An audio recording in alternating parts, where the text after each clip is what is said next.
Bienvenidos a Escena, a este espacio en kissfm.es en el que hoy nos vamos a embarcar, además literalmente, en una travesía muy especial. Un viaje en velero a través del Atlántico que se convierte en algo mucho más profundo, en toda una experiencia de vida. Esto es lo que nos cuenta el documental Cáscara de Nuez, en el que 12 desconocidos se embarcan, pues eso, en una aventura que sin duda les va a cambiar la vida. Para hablarnos de ello tenemos hoy con nosotros a su director y también a uno de sus tripulantes, Miguel Ángel Tobías, Álvaro García Barbero, bienvenidos. Muchísimas gracias. Tengo que decir, antes de que empecemos, que yo he venido con la gorra para distinguirnos, diferenciarnos entre el director y uno de los tripulantes. Muy bien, perfecto. He venido con gorra de director. La gorra de director, de capitán de este proyecto, no del barco en este caso, ¿no? Pero sí de este proyecto. Menuda aventura que habéis vivido. Lo primero de todo, ¿cómo estáis ahora que ya ha nacido este documental Cáscara de Nuez, que ya ha pasado un tiempo prudencial desde que habéis vuelto a tierra? ¿Cómo estáis? Hablando de aventura, en mi caso concreto ha sido la aventura de mi vida, a todos los niveles, a nivel emocional, a nivel de esfuerzo, de superación, de reflexión. Y eso se lo debo a Miguel Ángel por cómo me embarcó en este proyecto, ¿no? O sea que vaya mi agradecimiento una vez más, pero ha sido la aventura de mi vida. Una aventura sin duda que se puede ver de muchos días, recogida en 90 minutos, ¿no? Que es lo que dura este documental. Tú eres el artífice de esta aventura, podemos decir el ideólogo, ¿no? Miguel Ángel. ¿Por qué? ¿Cómo surge? ¿De dónde surge esta necesidad de embarcarte en Mira, ello?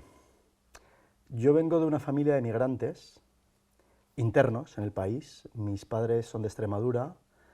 Como tanta gente en España, que algunos se fueron fuera y otros, pues mis padres fueron a Bilbao. Mis hermanas y yo ya nacimos en Bilbao. Pero se iban a haber ido a Australia. O sea, que hay algo ahí genético, ¿sabes?, de este deseo de vivir aventuras y de viajar y de movernos, ¿no? Y esto ha estado toda mi vida conmigo. O sea, yo siempre de adolescente era de los que veía los documentales de la 2 sin dormirse, cuando la gente dormía a las 7 los veía, y siempre de niño pensaba, digo, yo algún día quiero hacer estas cosas, ¿no? La vida me llevó por otros caminos y pasé consulta 13 años y dirigí clínicas, pero en un momento determinado, ya hace 22 años, dije, vale, es el momento de empezar a cumplir ese sueño, y creé Españoles en el Mundo, el programa de televisión española, y empecé a viajar por todo el planeta, con lo cual ahí comprendí que otra forma de hacer terapia, ¿vale?, otra forma de practicar la medicina, era a través del audiovisual, que lo hacéis también vosotros, se hace a través de la televisión, de la radio, de los libros, porque te permite llegar a millones de personas a la vez, ¿no? En la consulta estás uno a uno, ¿no? Y me he dado cuenta en todos estos años que efectivamente, por mil circunstancias, hay gente, edad, posibilidades económicas, enfermedades, etcétera, etcétera, que quizá no pueden viajar.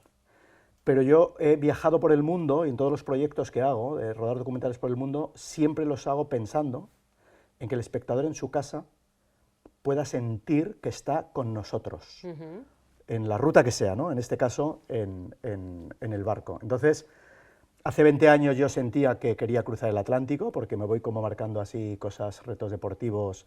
Años antes dije, quiero, no para trabajar de ello, pero sentía el deseo de pilotar aviones, y entonces estudié y me hice piloto de aviones. Quiero decir, que voy un poco así como todo el tiempo buscando qué hacer, ¿no? O sea, qué sueños ir cumpliendo. Y hace 20 años hablé de esto con un capitán en un pequeño velero que estábamos ahí en Baleares, que habíamos alquilado para ir de islita a islita, o sea, eso no es navegar, lógicamente. Sí. Y le dije, algún día quiero atravesar el Atlántico. Y él me dijo, bueno, pues si lo haces, llámame, yo lo quiero hacer contigo. Y 20 años después, de esto hace 2, le llamé por teléfono, no sabía si estaba vivo o muerto. 20 años claro, pasado. Si seguía siendo su teléfono, si a qué se dedicaba, y le llamé y le dije, Antonio, y entonces me dijo, Miguel Ángel. Le dije, ¿te acuerdas aquella conversación? Y me dice, me he acordado muchas veces. Toma. Digo, pues ha llegado el momento. Y así nace. Entonces, ¿por qué cuento esto? Porque es muy importante para mí el mensaje, y está en el documental, pero trasciende al documental, el cómo nos afectamos los seres humanos unos a otros. Si cuando yo llamo a este hombre, no está, no le encuentro, no le localizo, o me dice que no quiere, o lo que fuese, a mí me hubiera frenado. en ese sueño, ¿no? Pero como él me dice, adelante, yo me embarco contigo, digo, vale, ya tengo capitán, pues ahora necesitamos barco y tripulación. Entonces le dije, tú encárgate de buscar un barco y yo me encargo de buscar la tripulación. Y ahí conecta con otra historia de por qué, cómo llegan ellos, ¿no?, al barco todos los tripulantes, y es que hubo un español ilustre, que ya murió hace años, que se llamaba Santiago Genovés, que le quiero hacer este homenaje también con el documental, que atravesó el Atlántico en una balsa de troncos de madera, sin vela, sin nada, y subió a 11 desconocidos en 1975, y 102 días después llegaron a México. Este tipo era catedrático de antropología en la Universidad Autónoma de Madrid y quería hacer un estudio de la conducta humana. Y yo leo esta historia, él escribió un libro que yo me leí, y dije, vale, yo haré esto también algún día cuando cruce el Atlántico, con 11 desconocidos, pero rodaré un documental. Así que, cuando el capitán me dijo adelante, yo me puse a buscar a esos otros 11 desconocidos, y uno de ellos fue Álvaro. Y claro, la gente me pregunta, oye, pero ¿cómo llegan al barco? Digo, o sea, no me van a dejar mentir ninguno de ellos. Yo me dije a mí mismo, Miguel Ángel, desde hoy, al próximo mes y medio, esto era un 15 de septiembre, pues hasta el 1 de noviembre, las primeras 10 personas, con el capitán ya eran 11, que te encuentres en tu vida y sientas que tienen que estar en el barco, se lo dices, que vas a hacer esto y que les ves en el barco, y luego que ellos decidan. Y al barco se han subido las primeras y únicas 11 personas a las que se lo dije. ¿Todos te dijeron sí? Todos, o sea, no es que ha habido un casting que le he hablado a 100 y han quedado 11, solo hablé con ellos, y los 11 entraron al barco. Ahí había corazonadas, ¿no? Tienes que ser tú y... Yo me muevo por intuición y por, ¿sabes?, desde hace ya muchos años. Yo estuve en un programa de Eduard Punset, que hacía redes. Sí. 2 veces me invitó a hablar, ¿vale? Y por lo tanto seguí mucho el programa. Y ya sabemos hace muchos años que la intuición, que pensábamos que era algo esotérico, no lo es.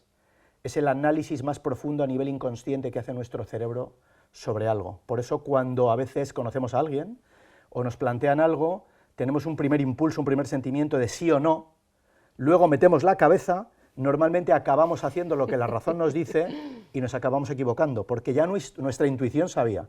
Entonces yo sentía que él tenía que estar, que el otro tenía que estar, que el otro tenía que estar, y se lo dije, y ahí acababa mi lío. O sea, si ellos decían que no, yo me hubiera quedado pensando, ellos tenían que estar, pero no lo supieron ver. Pero en este caso lo vieron todos. Qué bueno. Álvaro, también te voy a preguntar a ti, claro, ya sabemos cómo llega él a ti, ¿qué se te pasó a ti por la cabeza para decir sí? Pero si os parece, como tenemos el tráiler del documental, nos vamos a poner un poquito en situación, ¿no? Vamos a ver un poquito de eso que vivisteis. Y ahora me seguís contando porque yo tengo 1000 preguntas que haceros. Ahora seguimos hablando. ¡Recoge!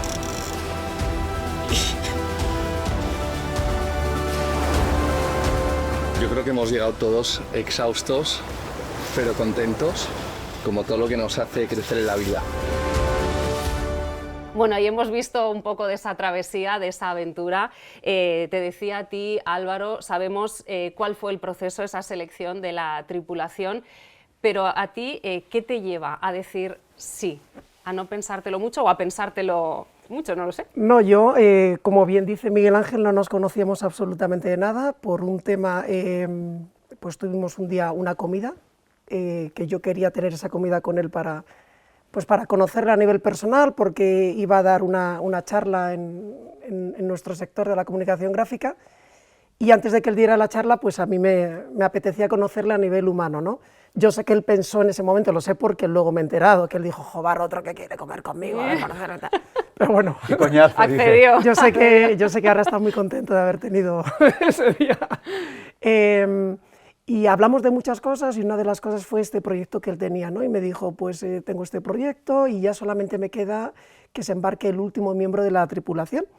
Y yo en ese momento, según lo dijo, yo dije, ese sitio es mío, o sea, pero yo no me atreví a decirle, quiero ser yo, no me atreví.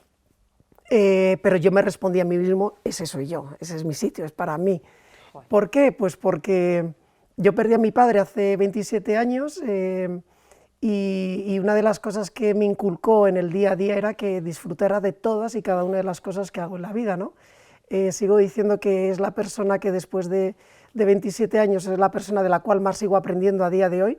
Cuando le perdí, yo pensaba, cuando afrontaba determinadas cosas en mi vida, ¿qué haría mi padre? ¿Qué haría papá? ¿Qué haría papá?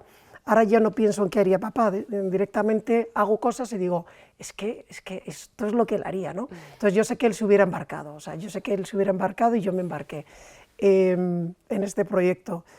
Ha sido pura maravilla, ¿no? Hay una de las cosas que me ha alegrado mucho, porque hablando con mi hijo el pequeño, tengo 3 hijos, el pequeñín, con 7 años, me dice, papá, ¿sabes lo que más me gusta? Tiene 7 años, ¿eh? ¿Sabes lo que más me gusta de esto? Esto es el documental. Dice, que es verdad, Mira. que no sois actores, Qué que bueno. esto que ha pasado es verdad, todo es verdad. Dice, ¿y eso? Dice, eso es fantástico, ¿no? Entonces, eso es una reflexión que te llevas, es verdad, no hay un guión como tal, todo lo que se ve en el documental es lo que realmente vivimos, es una pequeña muestra de los 32 días. Yo digo a toda la gente que haga el ejercicio, que nos está viendo ahora, ¿qué harían si se olvidan el móvil cuando vienen a trabajar, ¿no? Todos nos volveríamos a casa. Nosotros hemos estado 32 días sin móviles. Yo soy una persona muy familiar. No he tenido contacto con mi familia, con mi mujer, con mis 3 hijos, con mi madre, mis hermanas en 32 días. Wow. Tengo mi propia empresa, con la responsabilidad que lleva 32 días sin estar conectado con la empresa, ¿no? Y ahí pues es un ejercicio también de humildad, donde te das cuenta que a nivel de empresa pues nadie es imprescindible, nadie lo es. Espero que en casa sea un poquito más. Que me echaran más de menos, ¿no? Sí, pero bueno, por eso, viendo el documental y reflexionando sobre él, te das cuenta que es una pequeña muestra de todo lo que vivimos, pero creo que se lanza muy bien una serie de mensajes, ¿no? Y me quedo con otra cosa muy importante. Yo creo que hacer llorar es relativamente fácil, pero hacer reír es muy difícil.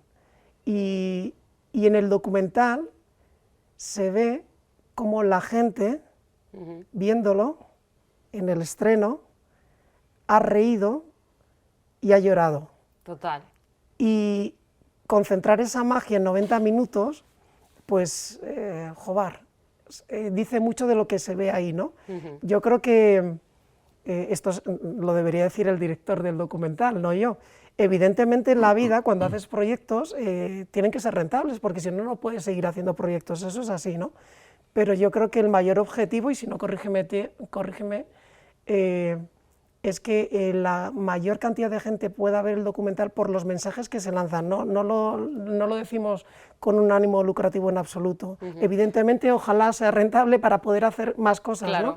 Pero yo creo que los mensajes que se lanzan, igual que yo a veces leyendo algún libro, viendo algún documental, ha habido cosas que te pegan el empujoncito para hacer cosas en la vida que no te atrevías a hacer y que de repente haces y que cambias vidas, y esto Miguel Ángel tiene mucha experiencia, que incluso llegas a salvar vidas, que se dice muy pronto, muchas veces ni te enteras de lo que ha conseguido hacer ese documental, ese libro, y lo consigues.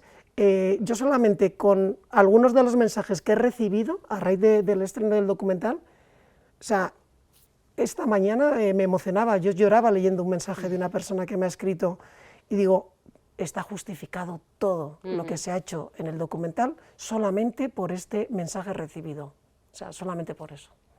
Sí, la verdad es que este tipo de documental es mucho más, o sea, no es un documental de viaje, es mucho más profundo, ¿no? Lo decíamos al inicio, sois 12 desconocidos, 12 hombres desconocidos, además mostrando su cara más humana, ¿no? En unas condiciones, claro, muy extremas al final, fue muy duro físicamente, entiendo, ¿no? Embarcarse emocionalmente, alejarse también de la familia, ¿no?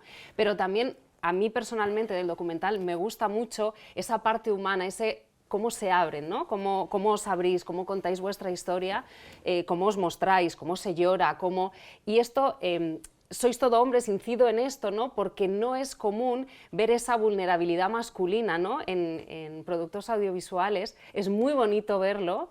¿Esto estaba previsto que fuera algo así? ¿Os surge como fue surgiendo todo en la travesía, ¿no? final las relaciones no os conocíais de nada, ¿no? Y aquí podía pasar cualquier cosa, imagino que planificarlo, ¿no? Fíjate que, a ver, cada uno de ellos, ¿vale? Yo llevo toda mi vida tratando con personas y tratando con la vulnerabilidad de la gente. Cuando tú pasas consulta, estás viendo gente que está enferma. O sea, y la salud es lo... No nos damos cuenta hasta que la perdemos, pero cuando perdemos la salud se convierte en la única cosa que nos importa y en la que pensamos en nuestro día a día, ¿no? Por lo tanto, yo quiero decir que estoy muy entrenado a tratar con la vulnerabilidad humana. Pero claro, cuando tú transformas esto, y además, claro, cada uno en el barco, con vidas muy diferentes, cada uno de su padre y de su madre, varios países... varias edades también, ¿no? Entre Hay un 17 y abanico. 80 años, el abanico, o sea, ya no podíamos llevar a nadie más joven y casi no se podría haber llevado a nadie más mayor, por la dureza de la propia travesía, con lo cual nos hemos ido a los dos extremos. Antes de 17 ya sería llevarte a un niño, ¿no? Claro. A vivir esa experiencia, ¿no? Entonces, cuando subimos en el barco, claro, y todo el mundo sabe que vamos a rodar un documental, pero donde yo explico que el documental no va a interferir, ¿vale?, sobre la propia vivencia. Así que yo les planteé, hablo ya de la parte de dirigir el documental, ¿no? Les planteé unos códigos y le dije, para que esto no interfiera en la vivencia de nadie, de ninguno de nosotros, digo, el pacto es que yo voy a recoger y puedo recoger todo lo que suceda, ¿vale? Pero lo que sí voy a respetar es los momentos y los tiempos de soledad, y pongo un ejemplo. Si tú estás en la proa sola, imagínate que hubieras estado, yo te estoy filmando con la cámara, estoy grabando. Pero claro, si llevas mucho tiempo sola en la proa, es evidente que algo está pasando, ¿no? Me voy a acercar. Y había un código de, oye, si alguien en ese momento no siente o no quiere tener esa invasión, simplemente, para no romper ni siquiera ese momento, no tiene ni que hablar. Solo con hacer un gesto con la mano, ¿vale? Es decir, yo retiraré la cámara y no. Si no sucede, ¿vale?, yo me voy a acercar para que podamos, ¿vale?, sacar esto que tú dices que está dentro de cada uno. Para mí fue muy divertido. Él ya ves cómo es de expresivo, él es muy tímido, pero es súper expresivo. Es muy divertido porque cada uno de ellos tardó un tiempo diferente. Alguno de ellos tardó más de 10 días en empezar a ser vulnerable. Es decir, en empezarse a permitirse a sí mismo mostrarse vulnerable. Porque claro, tú dices, hay una cámara ahí, entonces hay un cierto posición de, oye, voy a mantener... El tipo. El tipo y voy a mantener pose. Lo que pasa es que, claro, en 32 días es imposible. No lo puedes hacer. Por lo tanto, se generó, es verdad también, hay una peli, me parece que es de Jack Nicholson, ¿no? El hijo de mi novia, o algo así, que habla del círculo de confianza, ¿no? Entonces, se acabó generando indiscutiblemente un círculo de confianza, donde todos, la broma es que si todos contáramos lo que sabemos de la vida de todos los que están en el barco, habría que matarnos, a todos, porque nos hemos contado completamente la vida de todas las cosas que hemos vivido, cada uno de nosotros, y tú lo has dicho varias veces, ¿no? Has dicho, oye, y me importa aclararlo, ha sido un barco donde todos éramos hombres, esto no estaba planificado, yo no me planteé a mí mismo que tenía que ser un barco donde solo hubiera hombres, yo lo que me dije es las primeras 11 personas que me encuentre, o sea, que podría haber sido mixto o podría haber acabado un barco entero con mujeres, que hecha la experiencia y vivida la experiencia, estoy pensando en rodar un documental, en una travesía, solo con mujeres en el barco. Ostras. También entre 17 y 80 años, es decir, tratar, digamos, de simular un poco lo que hemos hecho, porque me parece un estudio sociológico brutal. Total. Y psicológico, decir, ¿cómo?, ¿no? O sea, a lo mejor somos mucho más parecidos de lo que creemos, ¿vale? O no, o realmente somos mucho más diferentes, pero tengo esa cosa, y ha habido algunas candidatas, algunas mujeres que me han dicho, oye, que si esto, que si haces, cuenta conmigo. Y yo, para ser sincero, les digo, yo tengo 3 hermanas y una de ellas, por trabajo, podría haber estado en el barco, y yo en mi fantasía mental, antes de vivir la travesía, yo decía, ostras, ¿por qué no llévate a tu hermana porque viva la experiencia, ¿no? Después de lo que hemos vivido en el Atlántico, si ahora mi hermana me dijese, oye, quiero ir, no la dejaría. ¿Ah, sí? Entonces digo, claro, no, porque sé la dureza de lo que hemos vivido ahí. Entonces digo, si esto acaba siendo alguna vez, a cada una de las candidatas le diré, que sepas que si fueras mi hermana, te diría que no. Para que luego en medio del océano no me No, digas, no digas. oye, ¿cómo no me avisaste cuando esto lo has vivido? ¿no? Ujú. Entonces ha sido una experiencia que nos ha cambiado la vida a todos. Todos hemos llegado, todos, a América con decisiones de cambio de vida tomadas en cosas importantes, cada uno en diferentes niveles. Álvaro descubrió, y esto es muy importante, lo siento si le importa que lo diga, que la empresa funcionaba igual sin él. Y entonces había otros empresarios en el barco y decían, ¿te imaginas que volvemos y va mejor cuando no estamos nosotros? Entonces, claro, hacíamos todo este tipo de bromas, Claro. es decir, oye, pues nos dedicamos a no trabajar, porque, oye, pues que la empresa vaya sola, ¿no? Pero yo, por ejemplo, y esto es algo que animo a todo el mundo a que intente hacerlo, a todas las personas, yo tomé la decisión de no volver a trabajar nunca más. Ah, mira, Y entonces ya llevo 2 años sin trabajar. muy bien. No, muy bien, no, yo sé lo que estás pensando. La gente se queda pensando, este tipo tiene pasta y vive de las rentas. Te ha ahorrado. Ojalá, ¿no? Diría, oye, que tengo tanta pasta que ya no voy a hacer nada. No. El concepto de no trabajar es no hacer nada en tu vida, y ya no lo hago, que no esté alineado con lo que mi corazón me dice. Pero ni siquiera esta entrevista. Es decir, yo ya no quedo con nadie ni dedico tiempo a nada, ni personal ni profesionalmente, que mi corazón me diga que no. La vida nos envía mensajes todo el tiempo para que seamos conscientes de esto.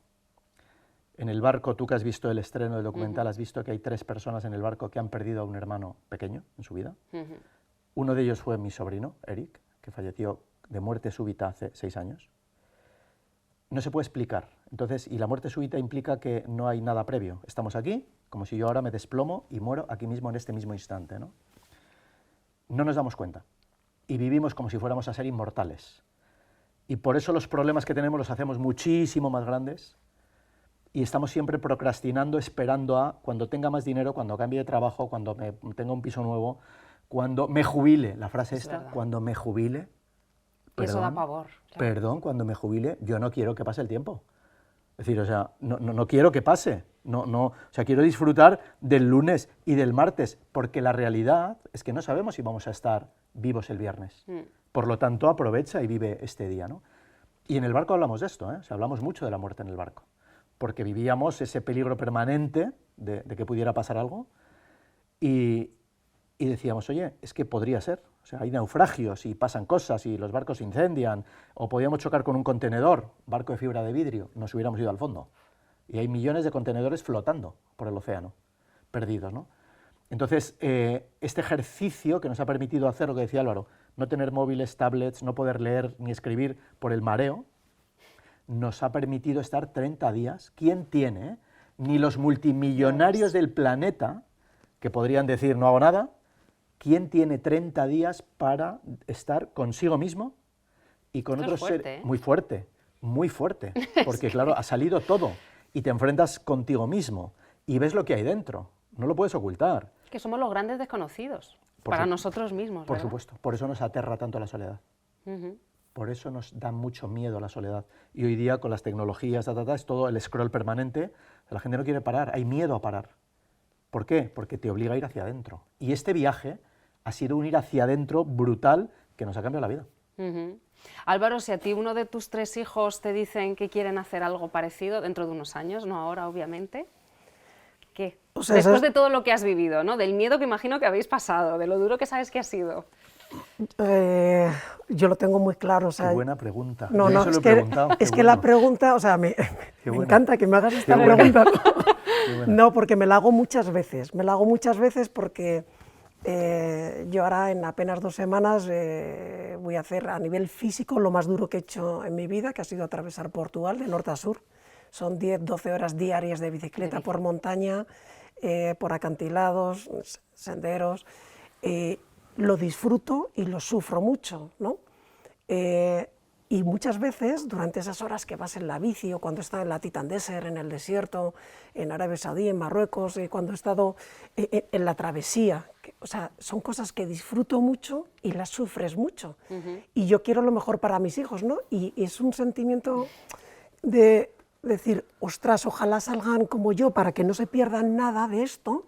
Y luego el ejercicio mental de decir, que mi hijo se va a ir a hacer esta travesía, que mi hijo va a hacer esto, ni por asomo, o sea, es que no les o sea, no, igual que Miguel Ángel dice, a mi hermana no la metería en el barco, no la embarcaría en una cosa así.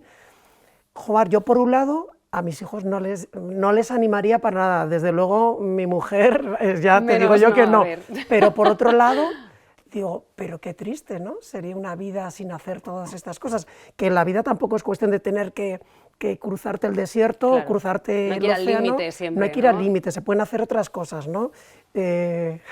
Muchas veces me acuerdo de una frase que me repite mucho mi mujer, que me dice, ¡qué necesidad! ¡Qué necesidad!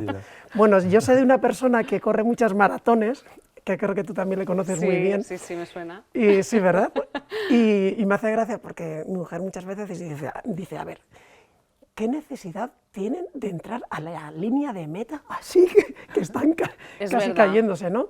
Pues hombre, en el Atlántico a lo mejor no terminas así, pero ¿cómo no vas a...? Mira, una vez que yo no había visto el documental, he vivido todo, pero no había visto el documental porque no lo quise ver hasta el día del estreno. Y una de las cosas que me he dado cuenta viendo el documental es que las 12 personas que hemos vivido esta travesía volvimos a la esencia de lo que es el ser humano, en el sentido de que el mundo se para. En un barquito pequeño, en una cáscara de nuez, como decimos nosotros, de repente no hay tecnología. Solamente estamos nosotros navegando y nuestras conversaciones, no hay nada más. Entonces, ¿qué pasa? Que en mis 48 años hay muchas cosas que no he contado a muchas personas que llevo muchísimos años con ellos. Sin embargo, en 32 días he contado cosas al resto de la tripulación que no había contado a nadie. ¿Por qué te abres? Te abres porque lo único que tienes es tiempo y reflexión.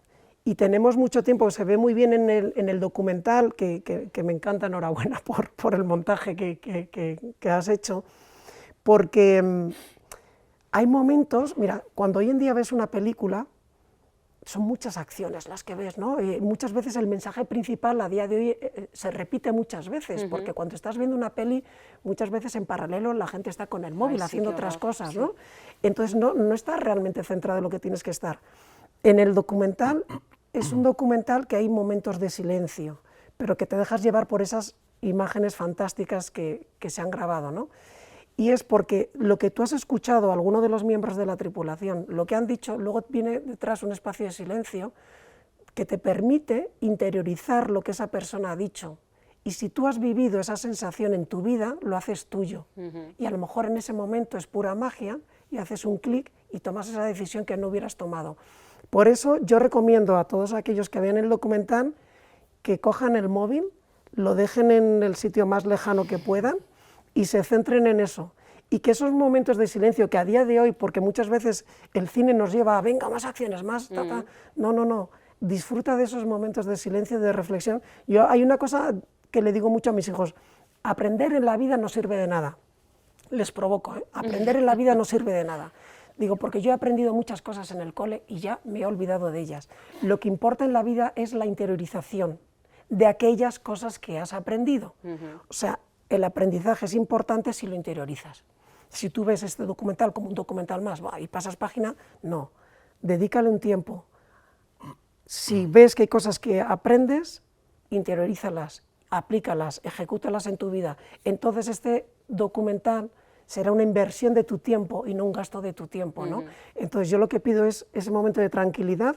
90 minutos los tenemos todos para poder dejar la tecnología a un lado. ¿Pero tus hijos entonces van a ir al Atlántico o no? No nos ha quedado claro, ¿verdad? Sabemos que su mujer no tiene claro que no. No, un padre no tiene ninguna posibilidad, ninguna, de decirle a un hijo que no haga algo que él ya mismo hizo. No tiene opción.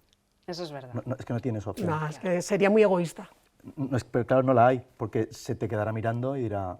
Bueno, pues vale. No, sería muy egoísta, hay que dar esa libertad de la que hablamos y... Pobre María. Y prepararle. Pobre tu mujer. Pobre yo. Bueno, hablas de los silencios en el documental, es verdad que se aprecian mucho. Pero esos silencios en el montaje van acompañados de música muchas veces, ¿no? Esa música que acompaña ese momento de reflexión, ¿no? que también se le pide un poco a quien esté viendo el documental. Y yo hablo de música porque nosotros al final estamos aquí en Kiss, nosotros somos una radio musical, sabemos que cine y música van de la mano.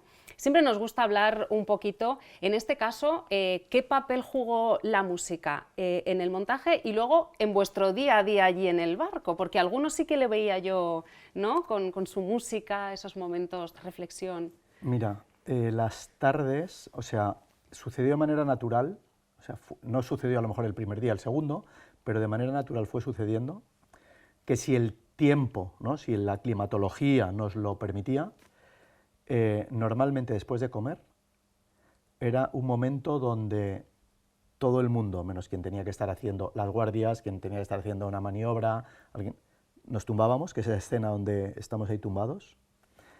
Es espectacular porque cada uno se trajo, o la mayoría se trajo su playlist de música, con lo cual íbamos poniendo esa música, teníamos un altavoz así pequeñito que poníamos ahí. Estoy 100% seguro que si tú le preguntaras a todos de los momentos más mágicos que hemos vivido cada día, estoy seguro que todos coincidimos. Esa hora, o sea, otra vez, imagínate tener una hora, ¿no? Que dices, he comido y ahora me voy a tumbar aquí, la brisa, el cielo, ¿sabes? El océano para mí, el océano, ¿no? para mí, el barco moviéndose, el rumor de las olas, el sonido del viento y tal, escuchando música. Pues un sueño. Un sueño, no, literalmente un sueño, ha sido completamente mágico. Hemos tenido muchas conversaciones sobre música, porque ahí había en el barco de todo. Amantes, claro. Desde el amante de la música clásica más que nada, hasta rockeros, y entonces había conversaciones, pero ¿cómo te va a gustar eso? Pero hombre, ¿tú has escuchado esto? Y entonces hubo muchos ratos de ponernos músicas y de ponernos canciones. Pues yo quiero que escuchéis esto, mirad lo que dice, yo quiero que escuchéis esto, ¿no? Por lo tanto, yo, por supuesto, para mí, ya como cineasta digo, la música en cualquier cosa que hago, película, documental, es clave, es un lenguaje brutal. De hecho, es que una buena banda sonora te arregla una mala peli, y una mala banda sonora te destroza una buena película. O sea, yo esto me lo sé. ¿Cuál es también la frustración? No tener pasta ilimitada para haber comprado derechos, porque hemos escuchado músicas que yo hubiera puesto en el documental, pero no las podía poner. Porque claro, cuando te piden 10.000 euros, ¿vale? Sí, claro, por 30 segundos de poner tal, digo, ostras, pues no. Me encantaría, pero no tenemos el presupuesto para poder hacerlo, ¿no? Claro. Si no se hubiera visto mucho más, esto que acabo de contar, se hubiera visto mucho más. Hay momentos mágicos de todos bailando determinadas músicas, que en el montaje las probé con otras músicas para las que sí había derecho, pero decíamos, claro, no. es fake. Es que no, el ritmo... No llevan el ritmo. Es que no coincide y las hemos buscado, ¿vale? Para que la gente viera que eso ha pasado en el barco también, ¿no? Que lo hemos vivido. Y yo tengo una pregunta, que yo le hice a todo el mundo, que responde a esto que tú acabas de decir. Si solo pudieras... Ahora viene una ley y te dice, tienes que elegir la única canción, no el único artista, la única canción que vas a poder escuchar el resto de tu vida ya. Solo vas a poder escuchar esa. El resto de la música te va a ser vetada. Y cada uno, claro, el ejercicio es brutal. Ostras, qué difícil. Brutal, porque todos tenemos, ¿qué? 20 canciones, a lo mejor, o 10 o 25 que nos tocan el alma y que nos vuelven locos y nos apasionan. Todos tenemos varias. Sí. Claro, es decir, una, y todo el mundo hizo el ejercicio, ¿eh? Yo tenía muy claro cuál era la mía, porque yo me enamoré de esta canción y de este artista a los 14 años, que es Franco Battiato. Cantante italiano que ha muerto poco después de la pandemia y que se le consideraba en Italia, cuando muere, se dice, ha muerto el cantante del alma. O sea, porque este tipo hace una música que yo invito a que todo el mundo lo haga todo el tiempo. Y quien no escucha a Franco Battiato se pone a escucharlo después de que se lo digo. Y la canción para mí es La estación de los amores, que es brutal. La estación de los amores viene y va. Wow. Y llegará sin avisar. Wow. Álvaro, ¿tú qué canción dijiste? Tengo muchísima curiosidad. Yo, bueno, como muy bien dice, ¿qué sería el mundo sin música, no? El mundo sin música, claro, esa canción que tenemos todos, o esas canciones que te ponen los pelos de punta, que te pega un subidón, que te cambia tu estado de ánimo, imagínatelo en un contexto, como hemos comentado, que estás en la cubierta de un barco, viendo esas olas, esos delfines y que tienes todo el océano, o sea, ya si encima a la mejor canción le unes el mejor contexto, pues ya dices, o sea, ¿qué más Ya quiero? está. ¿No? O sea, ya estás en ese No mundo. puedo pedir más. La canción, que es una de las cosas que comentamos, depende del momento en el que te encuentres, ¿no? Si estás en un momento de duelo, pues no te vas a poner determinadas canciones. A mí es cierto que hay un grupo que todo lo que ha hecho me encanta, que es Maná, Ángel Caído, o sea, porque esta canción es vivir la vida que he vivido con mi padre cuando la escucho, entonces... y luego es cierto que hay una canción que me encanta, que es de Simon & Garfunkel, que es de Sound of Silence, ¿no? O sea, es algo que... joder, es que ¿qué sería el mundo sin música, de verdad? O sea... Sí. Sería infinitamente más triste, ¿no? Más aburrido. No, sería... es que tenemos, o sea, es que emocionalmente, si quitáramos la música y la memoria de la música de nuestra cabeza, habríamos cercenado el 80% de las emociones. Es que no se puede. Por eso, claro, tenéis el éxito que tenéis y, claro, esto es una inversión segura, ¿sabes? Porque no puede haber realmente una... Hay algunas personas, que a mí me choca y me impacta mucho, que me dicen que no escuchan música. Ya, yo las conozco también. Pero veo determinados rasgos en esas personas donde me doy cuenta de que se están perdiendo. Es como que hubiera una puesta de sol espectacular en Ibiza, ¿vale? Y la puesta de sol está ahí, y tú estás de espalda a la puesta de sol. ¿Puedes vivir? Sí. ¿Vas a notar la oscuridad? Sí. ¿Vas a entrar en la noche? Sí. Pero te estás perdiendo algo que si no te das la vuelta es imposible que tengas. Pues a quien no escucha música le sucede esto. Pero yo tengo una madre que escucha música, que canta, o sea, en mi casa, desde niños, la música ha formado parte de nuestra vida. Y yo lo agradezco profundamente, claro. Y tú preguntaste a tu tripulación con qué canción os quedaríais, ¿no? Si solamente pudierais elegir una. Yo ahora os hago esta pregunta. Si pudierais elegir una canción para terminar esta charla, esta entrevista sobre Cáscara de Nuez, ¿cuál sería? Que tenga que ver, yo qué sé, con la experiencia o... Pues yo vuelvo a...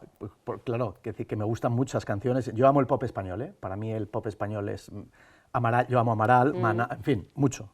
Yo presenté en Televisión Española el programa de música más importante de la historia de este país, que fue Noche de Fiesta. O sea, presenté 1 año y medio, o sea, todos los sábados 4 horas de música en directo. O sea, que lo sé, pero vuelvo otra vez a una canción de Franco Battiato que se titula La sombra de la luz,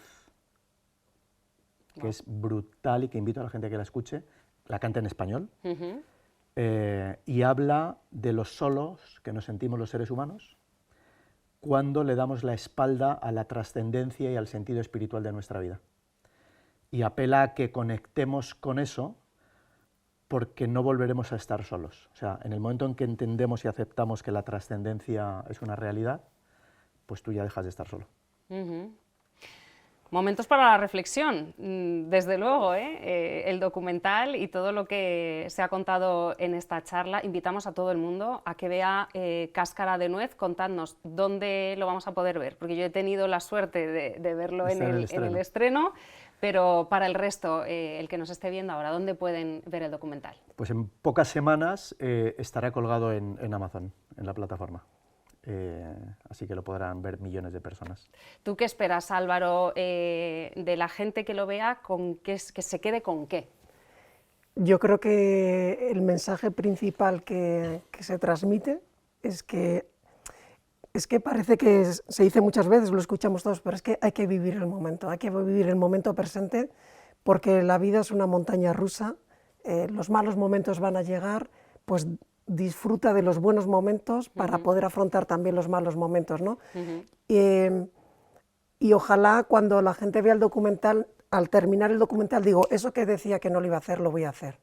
Que no tiene que ser una travesía por el Atlántico, puede ser otro tipo de cosas. Pero si la gente termina y dice, eso que no hacía, lo voy a hacer, y hay una reflexión que hago siempre, y es lo que mi conclusión después de estos 32 días, que lo más importante en la vida es la familia, que prácticamente al mismo nivel de importancia es las buenas personas de las cuales te rodeas y que te dediques a hacer en la vida aquello por lo que tienes pasión con responsabilidad. Yo creo que son mensajes que también se lanzan ahí, y si una vez que has visto el documental tu vida sigue igual, pues bueno, es tu decisión. Pues póntelo otra vez. Póntelo Yo creo que es un documental para verlo por lo menos un par de veces, y estando en Amazon Prime, pues hay opción. Hay opción. Pues Álvaro García Barbero, Miguel Ángel Tobías, muchísimas gracias por estar aquí, enhorabuena por esa travesía, por haberlo reflejado también en este documental. Y yo voy a pensar a ver qué es lo que tengo pendiente hacer para hacer. No va a ser una travesía por el Atlántico porque yo no soy tan valiente como vosotros, pero a lo mejor alguna otra cosilla me animo, yo qué sé. Seguro que sí. ¿Y tu canción?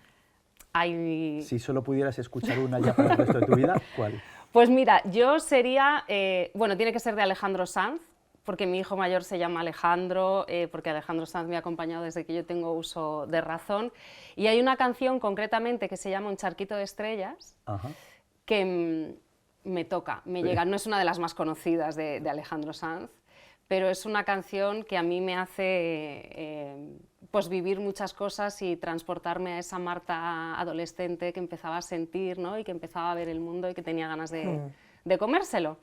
Hemos llegado aquí, nos hemos comido a pedacitos lo que hemos podido, pero siempre que escucho esa canción vuelvo un poco, ¿no? a recordar quién fui y quién soy. Pues planteo el reto a todos los oyentes, que es maravilloso, que elijan su canción y que la compartan, porque el juego es fantástico. Empiezas en tu familia, tus amigos, es decir, juntarnos a escuchar, quiero que todos escuchéis mi canción. Y luego todos escuchamos tu canción, y luego escuchamos tu canción. Es maravilloso. Que eso lo hicimos. Nosotros en el barco lo hicimos. Lo hicimos y fue... Y es maravilloso. Maravilloso. Porque tú explicas el porqué. Y entonces generas una reflexión y un diálogo sobre cada una de las canciones. Teníamos 32 días, ¿sabes? Claro, daba tiempo. O sea, daba tiempo para hacer todo esto. O sea que... Pues empezamos con estas tres que hemos propuesto y lo dicho, muchísimas gracias. Gracias a ti, Marta. Y nosotros nos volvemos a encontrar por aquí muy prontito. Hasta entonces. La estación de los amores viene y va, y los deseos no envejecen.